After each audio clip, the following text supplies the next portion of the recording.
and everybody's having half of this plan and half of that plan. Well, yeah, And then they complain and don't learn about the results. They don't seem to study well, what happens as a result. there's obviously people, in my opinion, who are worthy of, who have something to say, and then people who just don't have anything useful to contribute. I mean, there's racists, who have an argument, and racists who don't have an argument, right? Yeah. You know what I'm saying? So, yeah, one kind of troll or one kind of asshole is tolerable just because at least they have an argument. I think I used to think it was more smart people, though, but it's not. Because there's people, on YouTube, I talk with people mentally handicapped. They'll tell you mentality of a 12-year-old, plenty useful to talk to. And I think I used to maybe think that it had more to do with like how well you could think things through on this IQ kind of level. And really, it's something else. Because some of the biggest assholes, the most useless to listen to, and YouTube shows this well, are plenty smart. I mean, TA and Thunderfoot are plenty smart people if it was just being smart enough made it worthwhile to listen. And it doesn't help. I think it's a range of subjects, though. There's people who are good at a lot of subjects and some people who aren't, okay? So I guess I'd always put those in the category where I don't think they're as good at just doing logic. You know what I mean? Like, if you know logic, you can take on almost any subject because you have thought processes that get you to the truth. Yeah. You know what I'm saying? You have the garbage in principle. Well, I'm just saying that you have a mechanics to work with so you can make rational sense out of a position. You know what I'm saying? You know how to argue it even. Where Thunderfoot, I mean, there's obviously fields where he's way out of his element. I mean, we start talking about rape and shit, and he just he hasn't even imagined what it is to be a woman in our society. You know what I mean? So he hasn't obviously taken the first step to really understand the issue. Like the same way he would approach a scientific question, he doesn't approach these other social questions. So I see Thunderfoot having a huge void because he doesn't use any discipline in how he thinks. So people don't want to improve that unless they see the reward, right? And that's the hard part. It's like, what's the reward? Getting people to face reality or be a little bit relativistic about it and say, hey, before you start analyzing this, put yourself in the position of people that have been around you. They don't want to unless you say it's part of the secret and they're going to instantly get a new benzo. But it is part of the secret, though, and it is part of the thing where first you have to get people to actually look at it and say, well, is there a truth to this fact that people tend to be full of shit when they think with their ass? And so I mean, I'm just saying that I think there's a way for people to be humbled, okay? Because everybody thinks they're entitled to opinions, right? But they don't have to do any research. They don't have to know what the fuck they're talking about. All they have to do is hear some asshole, Ron Paul or somebody say it's an inside job. And that's or like the Bitcoin. That's all the evidence I need. Well, yeah, Bitcoin's a good example. I've been arguing with people about Bitcoin, about how it's unhackable, and I'm like, dudes, I read the actual paper of what it's about, and even if I hadn't, it's just a piece of software that a bunch of people are writing different versions of. Some of them are going to be hackable. The whole and people are like, no, you don't understand it. The whole thing is, and they're thinking of this thing in the wrong way anyway, as if, why are you making a currency anyway when all this is supposed to be for is transactions? Right? It's not. It's supposed to be a temporary. It's supposed to only exist for a few milliseconds. So how'd you find that out? That's right. The white paper. Through the space. It's a big ledger. Right. Yeah. So it's not even supposed to be something you could hoard in the first place. It's more like for house keys. There shouldn't even be a vault you could put a fucking Bitcoin in. Inventing a vault was the mistake. It's kind of weird. Okay, because that's what this went. This is where this all went wrong, is that people had vaulted Bitcoins. Okay, and it makes them essentially inaccessible digitally. You almost have to create a hardware request, a paper request, to get those Bitcoins back into the real world again. Yeah. Okay? But that was the mistake. Why did you create a synthetic currency and then make it real? Yeah. I mean, what's the point? You create a piece of paper, right? You authorized its existence through somebody having to generate authority. So why... haven't you just create a note? And didn't you just create cash? Yeah, totally. So what's the fucking point? Yeah. I mean, if the Bitcoin is something I can just write on a piece of paper, and now I own it, I've just turned it into a piece of paper. Yeah, it's supposed to be a distributed ledger. It shouldn't be possible. Yeah, and it should be just something that you initiate a transaction, the Bitcoin goes or it doesn't go. That's it. You know what I'm saying? It should exist for one purpose, to go from here to go to there, and that's the only purpose it should exist for. So I'm just waiting for somebody to come up with whatever sensible coin, or Digicoin, or some other mechanism. I do think there's something to the way it's being done. Yeah. I mean, the idea of doing these transactions, they're just bank transactions, and so all you need really is a network that is connected to all the doors to the banks, right? Which is supposedly how it's designed, actually. Well, I'm just saying, the other half of it is connected to your authorization. So all you're really talking about is, can we trust this guy's bank account? And so, yeah, if all the banks are connected, then you should be able to make these transfers for almost, pennies a transfer. Yeah. Well, that part worked. Just to get rid of this whole PayPal. Well, but how we got on this Bitcoin is just part of the problem is people didn't really understand what they're having. They believe some amount of hype about its invulnerability. Well, they saw the word coin. They saw the word coin and said it's something to buy. And it's not something to buy. It's not a commodity. They want to commoditize everything. They want to monetize everything. And it's like, you're just missing the whole point. So I think one thing too is, like, when I was younger, I also was thinking, find a good philosophy, and it's supposed to be the good way to live, and really, it's more like finding out how to think about things. It has helped me make it through hardship, but I wouldn't say it's necessarily helped me avoid hardships. Well, I think there is. It helps me survive them, but not avoid them. Obviously, I think if you take it to if you go all the way with this dissection, this reductionism that everybody hates. Right, but if you take that reductionism seriously, I don't think there's any other wall than you're going to hit. Is this wall where, life is just dangerous as fuck. And it is. Well, and that's why you end up anti-natalist. Well, I'm just saying that's why you just end up in this situation where you say, this is precious commodities controlled by crude forces, and you can't escape the crude forces. The crude forces have the power. We can just fiddle with them on the margins, but they have all the power. The earthquakes have the power. The tornadoes have the power. The hurricanes, carbon has the power. The power is in the forces. It's in the meteorite heading for Earth right now. It's in the meteor heading for the moon that's going to shoot a bunch of meteors at us. You know what I'm saying? I mean, at any moment we're vulnerable, okay? But I've never had a problem with that. Like, I think when you go through a natural disaster, as terrifying and tragic as it could be, it's not the same as getting fucked over out there in the world the way everybody does. Well, they you know what I mean? Like, we could make our houses in towns. Those are just the gorillas. Those are the human gorillas that are part of the crude, right? Well, that's the question. Then can you train them? They're the ones that got to be trained out of it. It's still part of the crude forces. So I'm just saying, you got rid of the human factor. I'm just saying you're still stuck with the natural factor. That's still this. But you do the math. If we were fighting nature with our war budget, we'd be fine. Everybody'd be rich.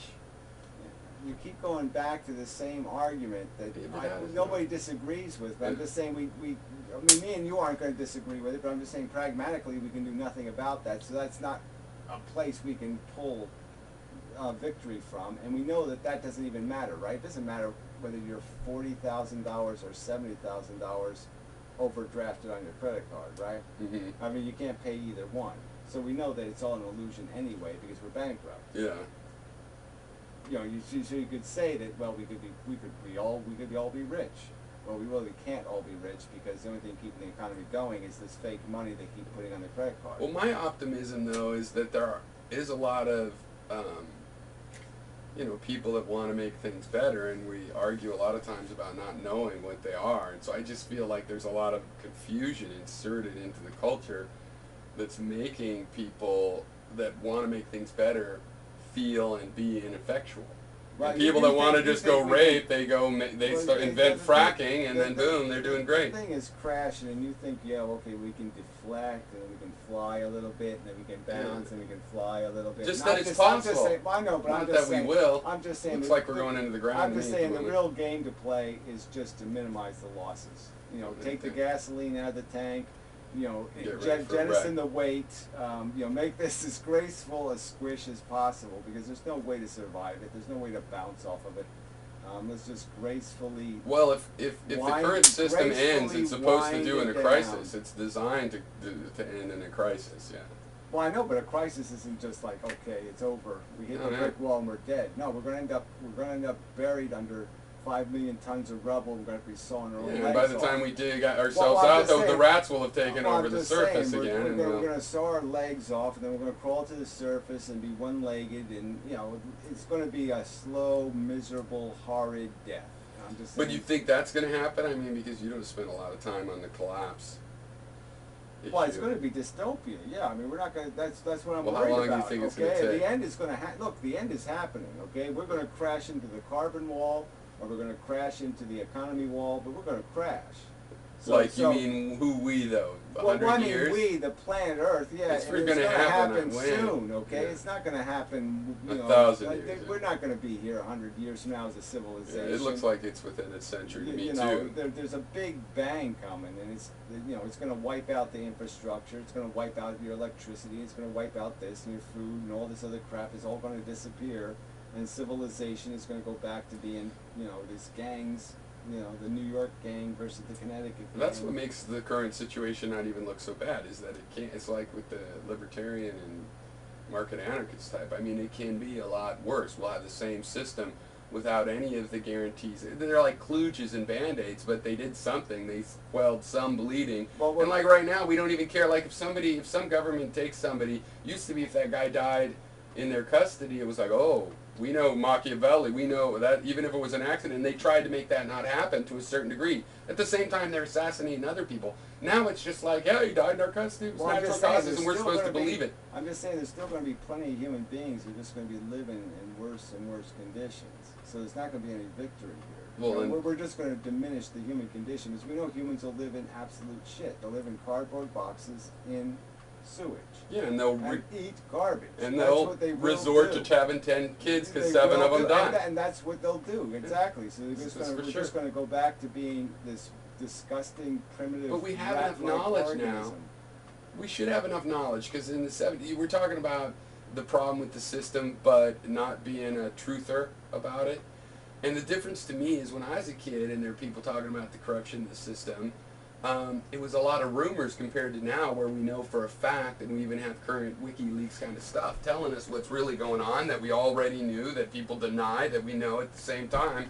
And so it seems like, isn't that enough knowledge to pull back and, you know, on the whatever control it is that pulls the plane out before it crashes into the Well, I know, the but ground? that's the argument, though, is that the people don't want to do the little extra amount of thinking to do the It's worse difference than that. between this whole look. They do the thinking to deny it. They want a cliche. They want a cliche. Okay. Oh, Yes. Power corrupts. Absolutely. Absolute power. So now we have the cliche. The cliche says so.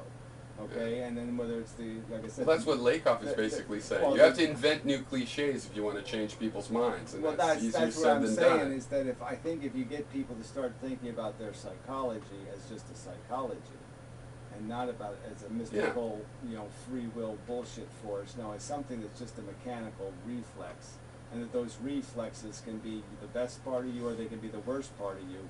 Once you understand that, you know, there's a big difference between, you know, I don't know, painting a painting and taking a shit, and people aren't understanding that their brain is doing the same thing. There's parts of their brain doing something very elegant, and there's other parts of their brain doing something really crude.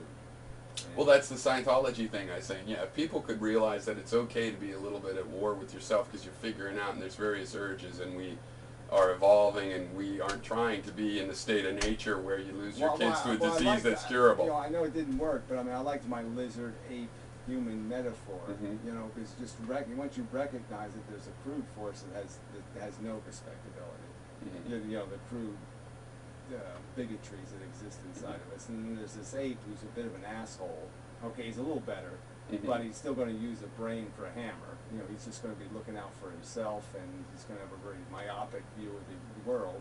And then you got this human thing that can, telescopes and microscopes, and I can be elegant. I can understand that I'm no better than you, and I can understand all kinds of concepts. And you know, you got to go with this human thing. You can't use your intuition. You can't use your emotional sensitivities. You can't use your sensibilities. You can't go by smell. You can't go by your sense of smell. Or your You don't think evolution is on our side for that, though? See, I say the DNA / evolutionary process has given us this thing to use, that it's sort of like, isn't evolution supposed to, we're supposed to use it? It's completely outside of evolution. That's where we differ always, yeah. It didn't evolve, Bureau. Our capacity never evolved. Okay. Well, I can see why you believe the things you do. We didn't have it one day, and then we had it the next Based on day. that. Okay, because I can take a guy from 100,000 years ago, Yeah. and I can put him in a high school, I believe and that. he'll be just as smart as you. Yeah, I believe that. Same brain, but he was an asshole, wasn't he? Well, no, I don't know, because that's another thing. Well, in the history of Earth, that's why I I'm like just saying with he Thomas was an Jefferson. asshole, and he had no language, he had no cosmic understanding, he had no... But I'm saying some of them did. Just like now, there was an underground. Not 100,000 years ago. Yeah. No, Pyrrho, come on. There was an underground back then, and we just have never gotten the upper hand. Please, you're going to hurt me. You're going to hurt me with that. No, I see why you would say that, and to me that's just one of the questions. It's similar to the whole human nature question, and how much there is a human nature. And I don't really believe in human nature. We could be a bunch of different things, but there's certainly a statistical momentum and or inertia to what human nature is, and it's a similar argument you're making, with similar results at least, that it's just an accident. So some people, even if I'm right and there's always this underground, it's just this minority that by this accident is seeing how things are going, and the crude forces that make it go that way are still way stronger and are going to keep it going that way. They're the agenda engine. That's another term I'm using lately. Mm-hmm. It's that there's two brains, right? There's the scheming tool and there's the agenda engine. So Mm-hmm. one part of you is giving you the need to do something, and the other part of you is giving you the strategy to do. Yeah. Okay, and so the strategy engine is entirely new. That's all built on language. That's all built on education and learning how to model the world in this new way. So that's all new, and it's the agenda engine is all old.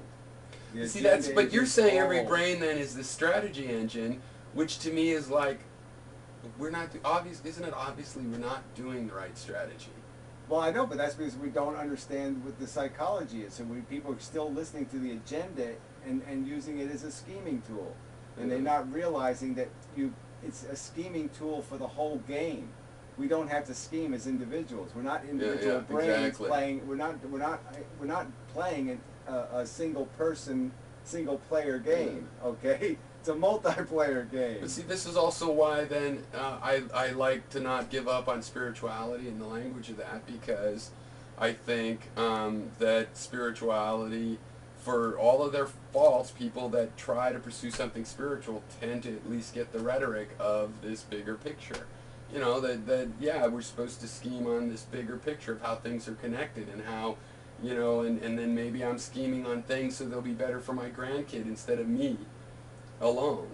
And spirituality is an emotion that seems to promote that, hopefully, but even if it's gone wrong. Yeah, but that's just misdirected, because that's more, again, about the attachments that are built out of cuteness and subjective comforts. Subjective, like, we're all raised to love the Coke song, I like to buy the world a Coke. And it's just another cliche for giving a shit, instead of giving a shit logically, understanding. So even the very idea that you would think about your grandchildren instead of about children. There's the property of is the irrelevant part. Yeah, that's true. The only relevant part is the child. Well, it's still selfish, that example. I'm just an saying, age. it's the lizard talking again. I'm just saying you can't keep. People have to learn to recognize when the lizard's talking, and to say, oh, okay, that's the lizard. I'll feed the lizard. I'll keep the lizard warm, but I don't respect the lizard. And that's what we have to do. Our thinking brain has to control the agenda brain to the minimum extent, to at least say, look, you can initiate action, but I'm always going to add context. I'm always going to pay attention to the context. I'm never going to do anything impulsive. Right now, I think people are punished, and you can see just through our educational system how they're literally disproportionately bullied and stuff. People that are trying to always apply some analysis. And that's the part I don't see it going away. I mean, we could get rid of the bullying, but there's countries where there isn't as much bullying, and so you took away that symptom. Their economics is still the same thing. There's still Iceland with the same fucking bankers doing the same thing and screwing them over the same way. I think good philosophy transcends any psychology. So I guess what I'm saying is a minimum amount of knowledge, and once you have that minimum amount of knowledge, the knowledge of universal equality, and that it doesn't matter whether you feel good or I feel good, theoretically. I can understand that. If I was doing this as a rat experiment, I would understand that any attachment I had to a certain rat wouldn't matter. They're all rats. And if one of them has to die, it matters. You know what I mean? And the calculation of how I kill one shouldn't be because that one's cuter. Yeah. You know, that's bullshit. So I'm just saying that as soon as you have that minimum amount of knowledge that enables you to start looking at the world from a more objective perspective, not from your agenda engine, okay, but from your knowledge of a good game, from your knowledge You don't think that's coming naturally at all? Well, I don't see how it possibly can come naturally. It's a well, why, you say totally it became by unnatural. accident to some It's people totally, already. It didn't come by accident. It comes by the natural logical progression. We're all becoming scientists if we want to be scientists. We're all so much more informed than the best scientists of history. Yeah. Even commonly, we know more. So this is just a natural process of just adding the pieces together. So we all have enough pieces now. We know the whole globe. We know, we've heard about civilizations. We've watched movies. We've seen slavery. We've been exposed to all these dynamics. So it's so easy for us to see the game. You know, we have such a huge The thing advantage. is, everybody's cynical right now. Like in America, it's almost like everybody's cynical and has a bunch of knowledge of why they're cynical, and then something comes out about how they're spying on us, and suddenly, well, it's the government. They have to do that to keep But this us is safe. all this ego so crap. it seems though. like It's there's still, this still dissonance. this ego shit, and it's still just about this, you know, nationalism or racism or genderism or whatever you want to tie it to. It doesn't matter. But obviously, people are still talking from their agenda engine. They're still talking like about me. what they're comfortable with. Okay, they don't. I never eat sushi, right? So I don't like sushi. So I'm reacting to the world because it's sushi, and I'm saying I'm not going to analyze it. I'm not going to recognize it as a food. I'm just going to say I don't like it. Okay, and that's how simplistic people are being and how they judge everything. They're still letting the agenda engine they're driving all their opinions from the lizard. The lizard yells it at them and they're believing it. And that's where they have to be smart enough to say, I can't listen to that lizard. Like I said, you have to feed the lizard to live. The lizard's going to give you your gratification. It's going to give you your The satisfaction. lizards are coolly innocent in their cruelty. Well, I'm just saying, stuff. you have to feed it. There's a sort of innocence in their to, cruelty compared to the monkey that's cruel. You have to feed it. I'm just saying you have to learn how to feed it. You know, you have to learn how to give it just what it needs and not what it wants. I kind of think in your metaphor that we need to get rid of the. I mean, I love animals enough to hate to use an animal as a metaphor for this, but we're not really talking about apes or monkeys. We're talking about this part of our own psyche. It's almost like that's the part we have to clear out. It's okay, the lizard we can live with because you got to eat and you got to bask in the sun and the things the lizard does. You got to. But you don't have to fling shit and kill your competitors' children and things like this that you see already in the simians. Well, I'm just saying, you don't let the lizard decide behavior. You're keeping it in a cage and you're feeding it. So you're controlling its comfort. So you have complete control over having a nice, gratifying, and enjoyable life because you have it caged. Well, I'm thinking about the actual animals. You have it caged. You have it in a synthetic and I've had environment. pet lizards, and you can Well, do that, and they're saying, happy. Yeah, I'm just saying. They don't wreak havoc, but try to do that with a monkey, they still wreak havoc. I got a little turtle in that bowl over there, a little snapping turtle. Yeah, so he lives a nice, I give him what he needs. He has his comforts, okay, and he's in a safe environment.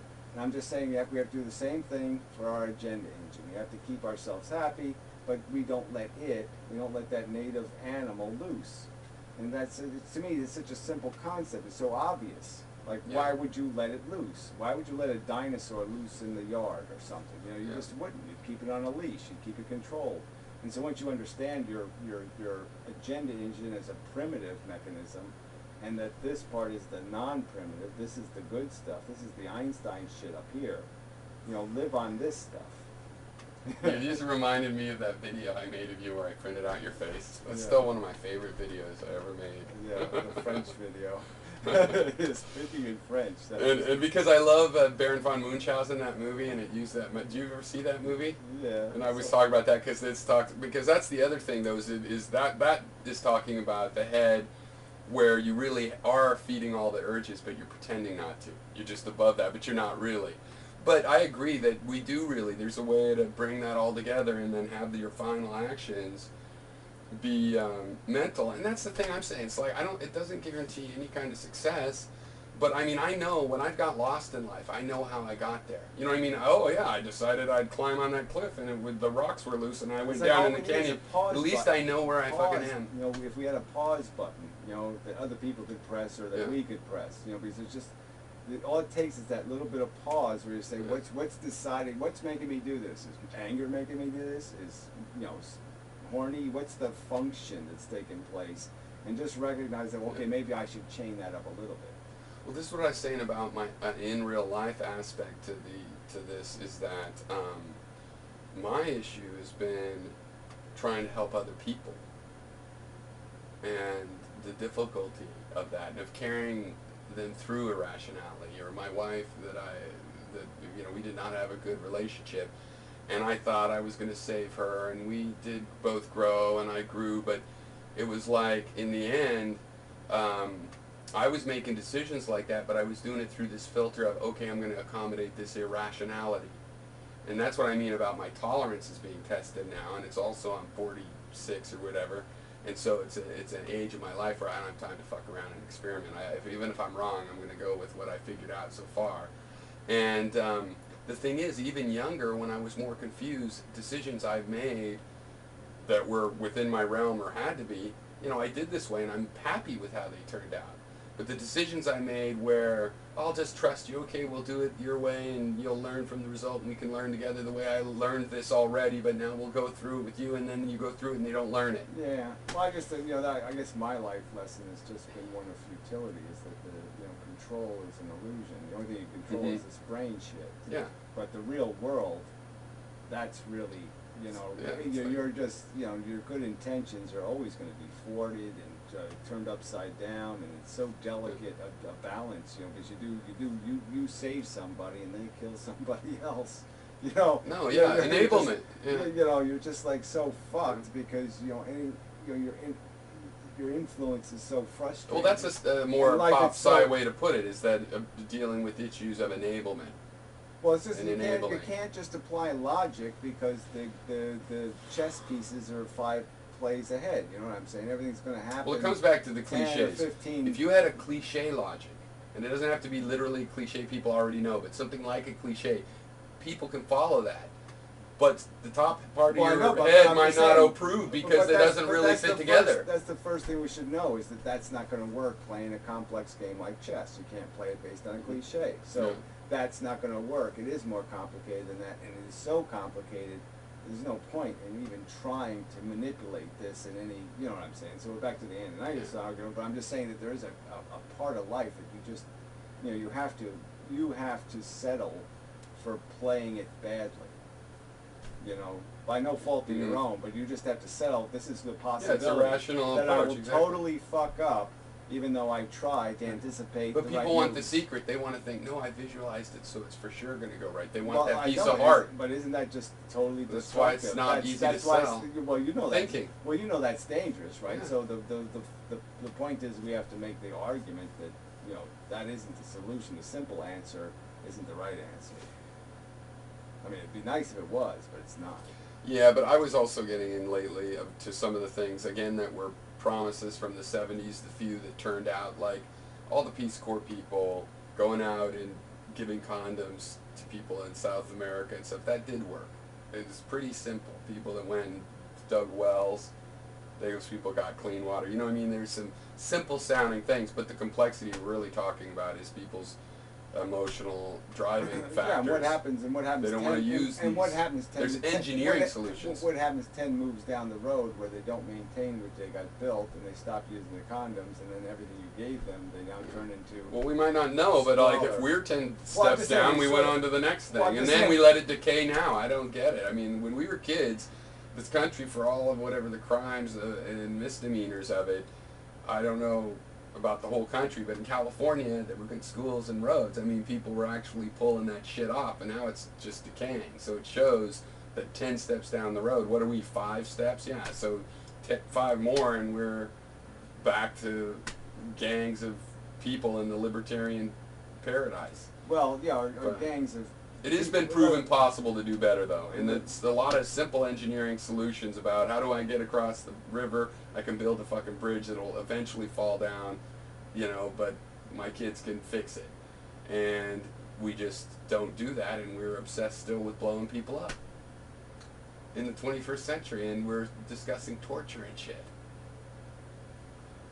Moving to the East Coast has helped me, though, not be quite as an anti-American. I was getting kind of anti-American. Now I feel like this is enough of a change for now, but probably, I mean, I think America is worse off than just the general world situation. I just don't see where you go in the rest of the world where it gets any better. To me, Bhutan. They're imitating the same mistakes. Well, you're saying Bhutan. I'm just saying. I'm not too sure. But even Bhutan, they had like their genocide and kicked these people out and stuff. And I'm not sure they got their boots on straight either. No, nobody really seems to.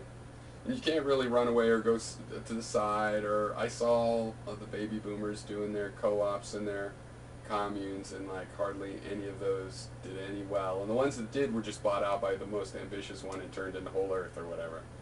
So, yeah, I don't know. I think, though we are at kind of a crisis, which is another thing, could just be a cusp. We don't really know what will happen as a result of the collapse.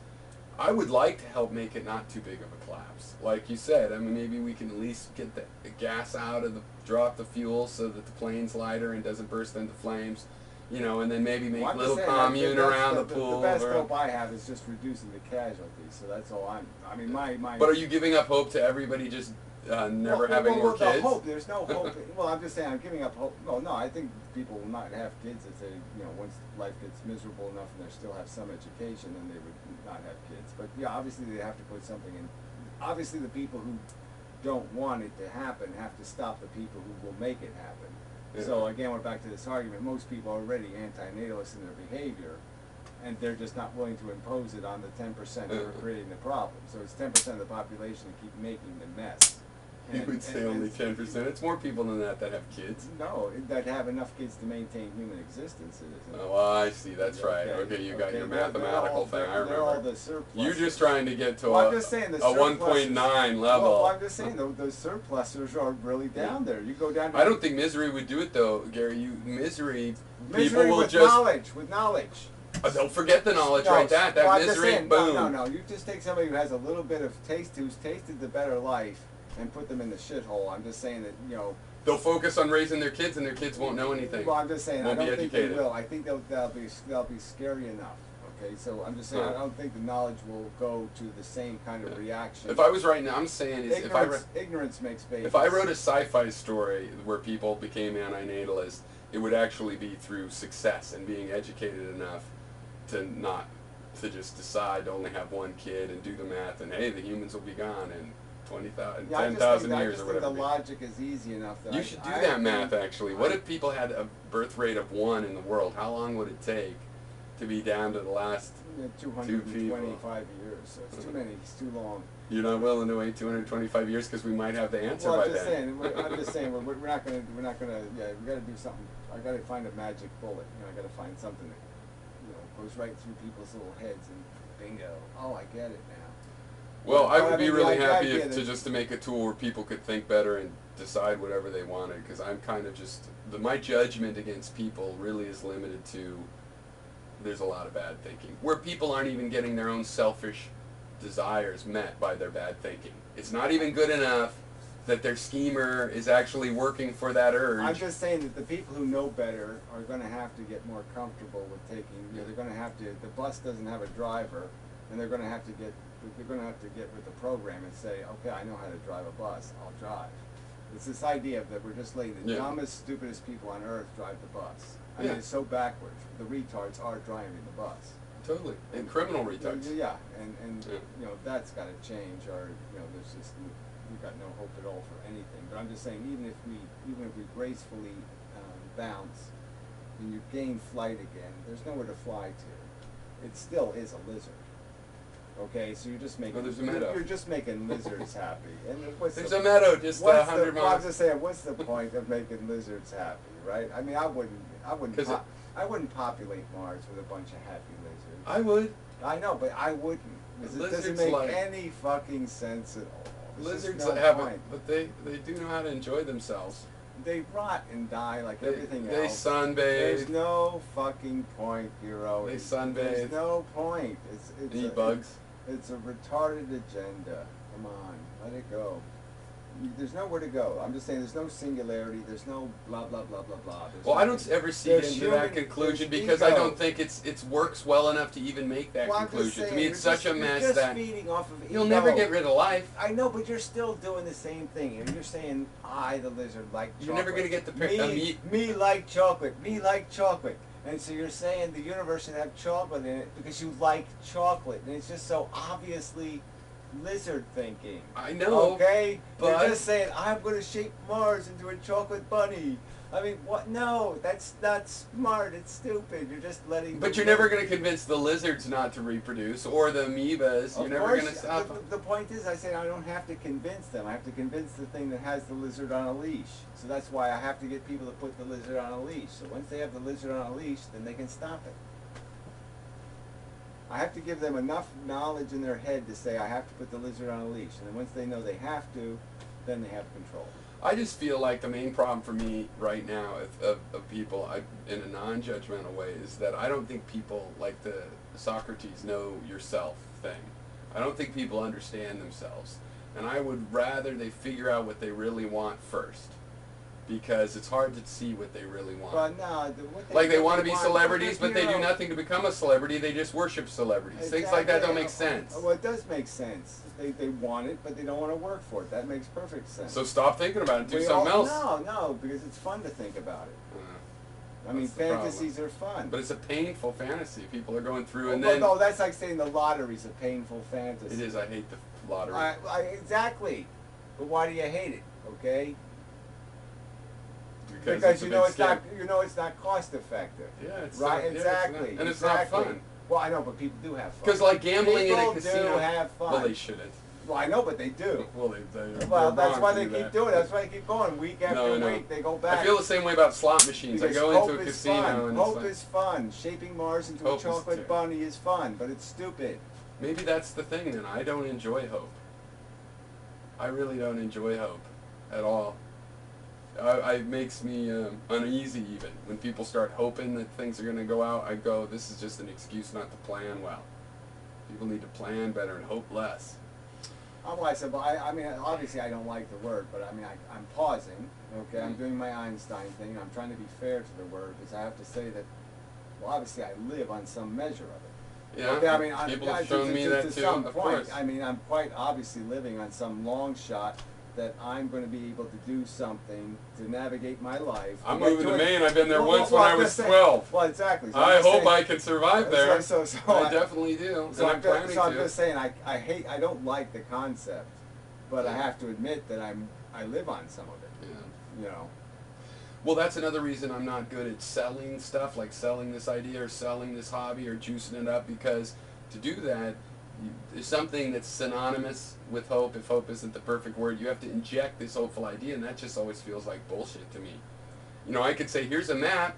If you can walk 10 miles, I say follow this map, and if you don't get lost from the map, you'll get there.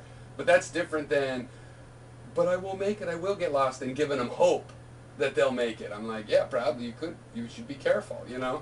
And so that doesn't make a good salesman. Yeah, but I'm liking that map word, though. You know, even your software, just this whole idea of the map. You know, because that's what we're really after, isn't it? Isn't that what we're really after? Is a good map.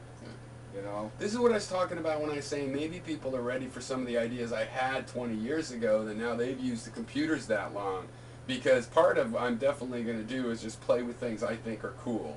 And there are reasons, so maybe it'll be good in the end, but also, if I'm enjoying doing it, I know I can come up with the energy.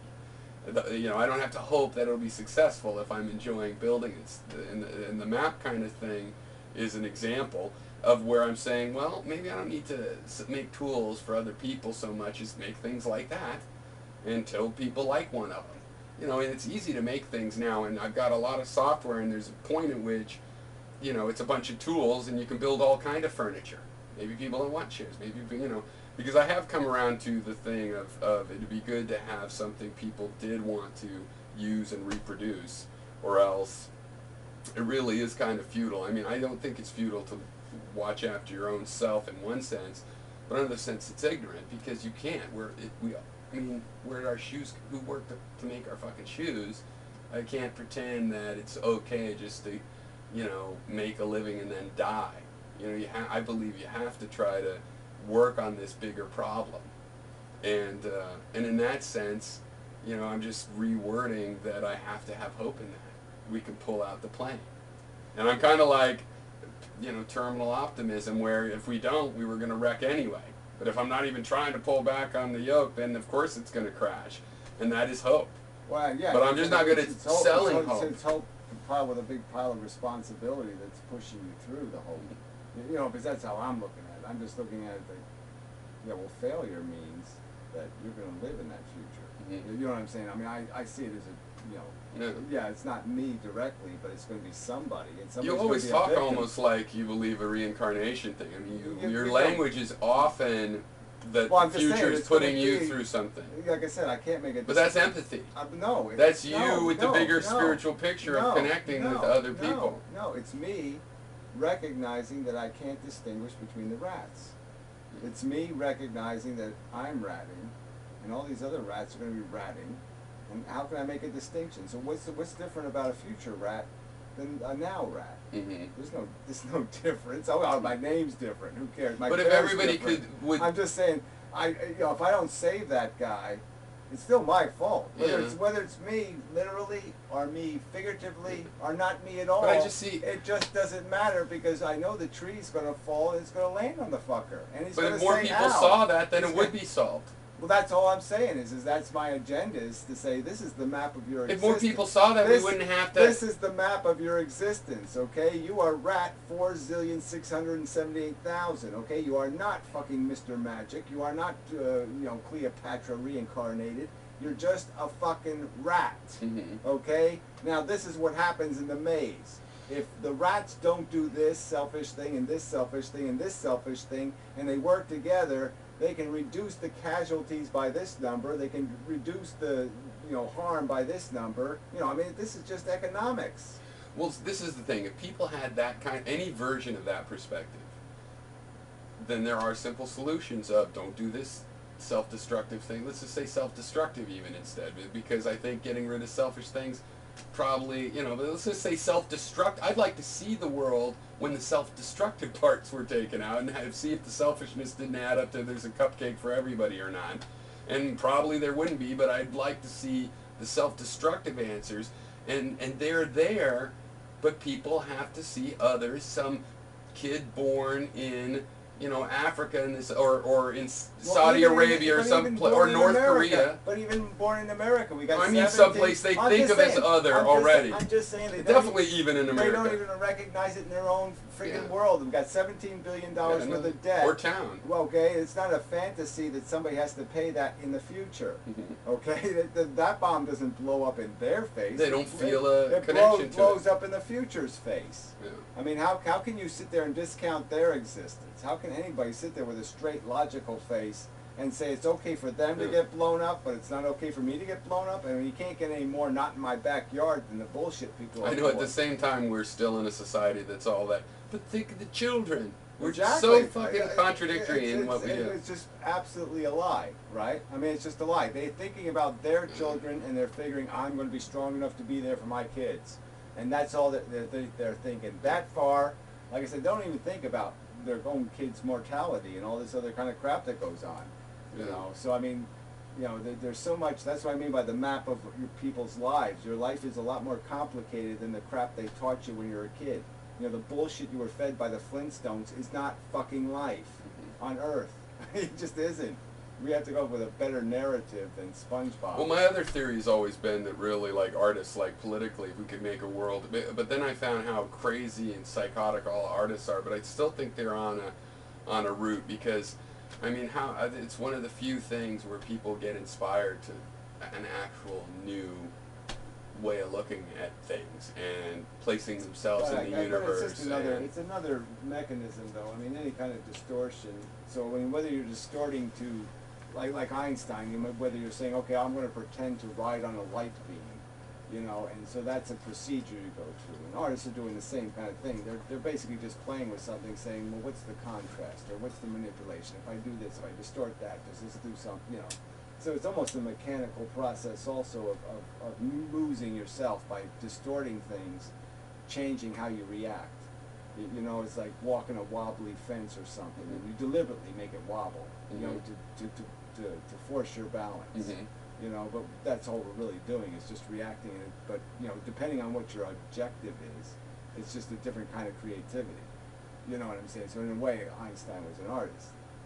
You know, because he had to he had to break it to make it. Yeah, absolutely. You know, he had to break the rules. No, and he was treated like that too. They ignored it. He had to completely break the rules to be able to see it for what it was, because if you went by the standard model, you weren't going to see it. Well, and the weird thing with Einstein, I've simplified a bit, but pretty much all his amazing stuff was when he was still a patent clerk. Which is disappointing. And then when he was a professor, it did have the effect he was worried about when he was young of you know, you're with a bunch of other geniuses. It's clear to see they're geniuses, and how could that not be? You know, he's not so egotistical that doesn't have an impact on him. He didn't follow what other people were saying, but he also couldn't escape it. That's the weird value of Einstein, though, is because I think as a philosopher he matured. You know, so later in life as a philosopher, I thought he was really good. You know, he's really eloquent. You know, and yeah, it's just kind of funny that he was really good as a scientist young, and he became a philosopher later. And so it's like those had two completely different values. But yeah, he got so lazy, from my perspective. You know, to think that, you know, the last 30 years of his life, he was just kind of naysaying, but he wasn't saying anything. He tried again and again, yeah, but you know.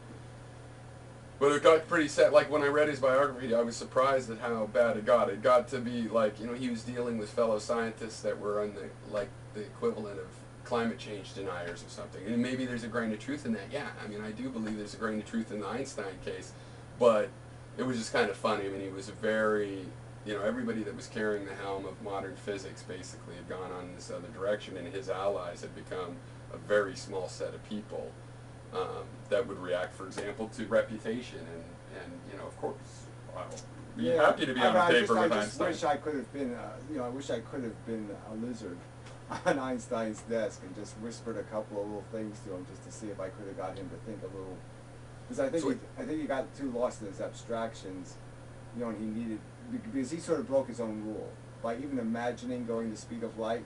He forgot that he was already going the speed of light.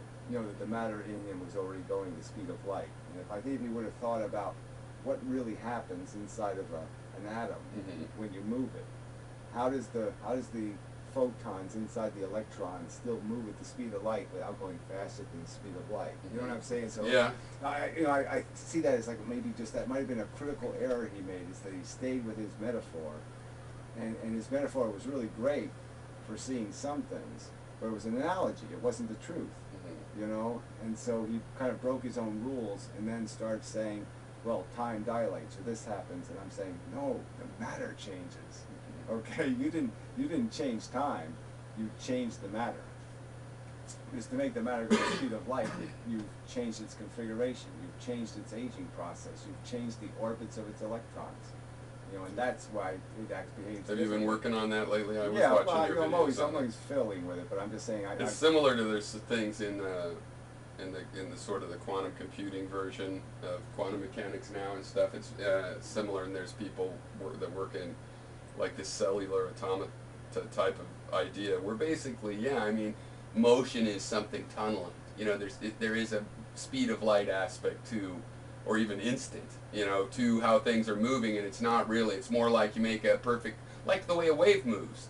It's like the water stays there, and kind of the water next to it is pushed in to make a perfect copy of the way that came there. And and I mean, I think that's the way things are going. But I mean, the specifics are always difficult because there's all these mathematical details to see if it matches up. But the concept, the philosophy of it, I think, is winning. I found one Feynman video where he says, well, who knows what the truth is, but I think, you know, if I was to think, then it all reduces to this checkerboard idea. And he actually said, you know, that's exactly my analogy, right? And so he actually said those words, and when he said those words, I said, okay, I can listen to this guy now. Because he's saying, just do the math, because he's saying, I'm not smart enough to figure it out, you're probably not smart enough to figure it out. But he doesn't mean it's not figure-outable. He's not saying there isn't an explanation. He's not really saying there's not an explanation for why there's this clock spinning and the vectors are decided by that, and you know what I'm saying? He's just saying he doesn't know it, and if he can't figure it out, you can't figure it out. So just accept the math and don't try to figure it out. And I think it was underestimating people by saying that. I think it was in a way saying it the wrong way. It's also a way to relax and listen to the data, right? It's not like you can't come back and go, here's the... He was doing psychology instead of explicitly saying the truth, which was, this stuff's really small, we can't see what's happening, but there is something happening. Okay, it's not just probability. There's a reason. Well, I've tried to explain that for years, as far as the physicists doing quantum mechanics. The fact that there's this chance and that they argue about the rolling of dice is kind of a big red herring, because they're not saying they have a theory where they're figuring everything out this way, and they're really resorting to statistics, and statistics are, you know, as determinable, and the fact that there's always a 1 in a million freak chance doesn't mean you can't plan to drive into Inmendham and get some cigarettes. You know, I mean, you can make those plans, and yeah, there's a 1,000,000 chance that the sun's going to blow up on the way, but you know, and so the randomness they advocate is really so at the edges. It's not like the randomness of people that are saying suddenly you'll figure out something and teleport. Well, I'm just saying that I think Feynman... Like the things don't have reasons. They're not saying things don't have reasons. I'm just saying that, yeah, I think it does all break down to something very mechanical, and it even forces are an illusion. That when you get to the basic mechanism, you're going to find that there is literally... Okay, the electron is literally tied to the nucleus. That there's a string of photons or something else that's actually forcing the orbit. Well, see, that's a very quantum mechanical well, I'm just saying, unlike our gravity that looks like it's all invisible, what's invisible is we can't see any of this shit. Yeah. Okay, but on the level of the frickin' atoms themselves, it's all mechanical structures. There's actual bridges. But you use the word mechanical, and it's more like fluid mechanics is the problem. It's not the mechanics of a watch. No, I'm saying it's as rock solid as a piece of steel. No, it is not fluid at all. I think it's fluid dynamics, and that it's the same thing, though. Why can't you get certainty? Fluid, you can't have fluid on a checkerboard. Well, that's that's why quantum mechanics is so, like, impossible to understand, because there's this checkerboard, discrete, a photon's all alone, and then there's the wave mechanics of it. Looks like a wave. It's not a wave mechanic. The wave mechanics. Well, wave mechanics is just a property of the photon. The only reason why the quantum mechanics works is because there's this presumption that one photon is the same as another photon, and that's the lie. Every photon is different, and it's different in 16 or 17 different ways. You make up the number; it doesn't matter. But every photon has its own character. There's strong, weak, double strong, and that's why people are fucking up, is because they're doing quantum mechanics on the presumption that all photons are the same. And that's a big mistake.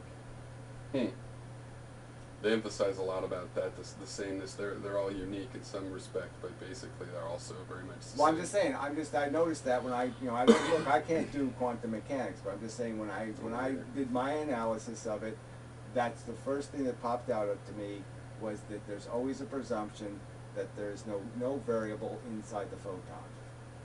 They're all the same, and all the variables have to come from the outside. That's where they're forcing the variables to come from, and that's the mistake, in my opinion. Interesting.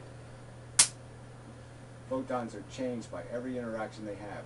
So well, I think your physics theories are kind of crazy, but I like your philosophy that leads you to do it. Well, the last two slit, I did a two-slit video on the one channel. I did another one to sense it, but I pointed out that they do that little hole thing, where they have the gun here, shoots the photons through the hole, and then there's the two slits, right? To mask and so you would argue, what's this hole doing? All right, because the first obvious for me is that it's creating interactions. So you're changing the photons. That's changing the photons. The ones that are closer to the edge are going to be different than the ones that went right through the middle. You know, and so that's well, I'm just saying that's your first filter. So now you've created a filter, and you're surprised you have a filtered result. Okay, filters create filtered results. And so you're filtering the photons. And as soon as you start filtering, then you're going to start getting bands. With every change. Well, anyway, I'm just, like I said, I don't want to do that. I'm saying I'm getting close. That's all I'm going to say. I think I'm getting close to something. It might be bullshit, but it looks like the pieces are, I got like a piece here, and I got a piece here, and I'm seeing something. I'm seeing a connection. Well, You could always, I think there's a lot of stuff still to discover by taking a philosophical approach. I mean, that is how Einstein broke it down. You know, going well, back like I said, to this I'm basic. I'm cheating on Einstein. And it's very much philosophy and I'm at that cheating point. on Einstein, right? Because what got me to thinking about it was the fact that this stupid Einstein metaphor, you know, of traveling on a light beam. Yeah. And I said, of course you can't do that, because my matter can't do that. Yeah. And why can't matter do that? Because matter's already moving at the speed of light. It was such an obvious answer.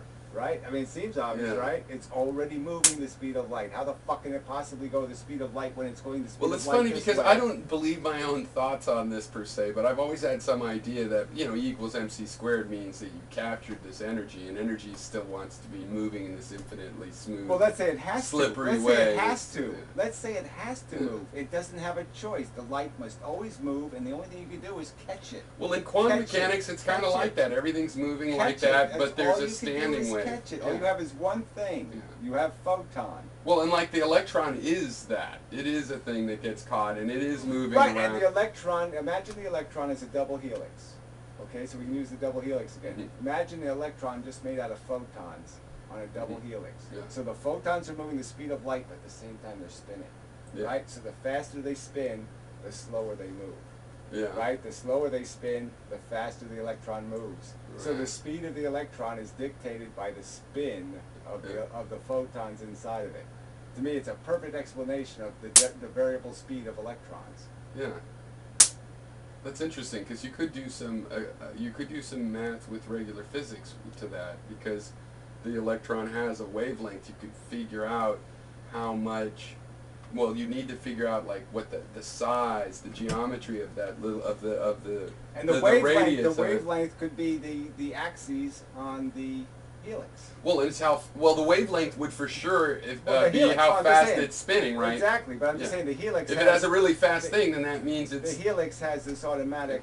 You know what I mean? Mm-hmm. It can tend to have an automatic wavelength built into it. Yeah. You can have a helix that has nodes, and it has the wide, the amplitude node and the narrow node. So you could have the wavelength built in. So you could have photons of infinite wavelengths, variable wavelengths, built into a physical structure that will force them to break at certain wavelengths.